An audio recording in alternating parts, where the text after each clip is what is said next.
எல்லோருக்கும் இனிய ஹஜ் பெருநாள் நல்வாழ்த்துக்கள். ஹஜ் பெருநாளில் முக்கிய நிகழ்வாக கருதக்கூடிய அரஃபா, அதற்கு பின்னாடி இருக்கக்கூடிய பேர் காரணமும் இன்னும் பல சுவாரஸ்யங்களை தெரிந்து கொள்வதற்கு முன்னாடி மறந்துடாமல் நம்ம சேனலை கொஞ்சம் சப்ஸ்கிரைப் பண்ணிடுங்க. இது டைம் பாஸ் உங்களுக்கான தேடல். அரஃபா என்ற சொல்லானது அறிதல் என்ற தமிழர் தான் கொடுக்குது.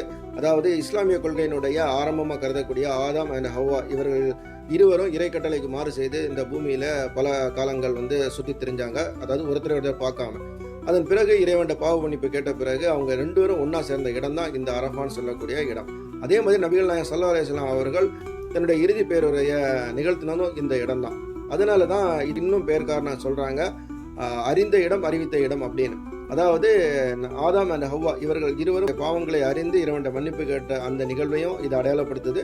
அதே மாதிரி நபிகள் நாயகம் ஸல்லல்லாஹு அலைஹி வஸல்லம் அவர்கள் தன்னுடைய இறுதி பேரை அறிவித்த இடம் இதாக இருக்கிறது மட்டும் இல்லாமல் ஒட்டுமொத்த முஸ்லீம்களுடைய பாவங்களையும் இந்த இடத்துல இருந்து அழுது பிரார்த்தனை கேட்கக்கூடிய நேரத்தில் அது மன்னிக்கப்படும் சொல்லக்கூடியதான் இதில் அசைக்க முடியாத நம்பிக்கையாக இருக்கிறது.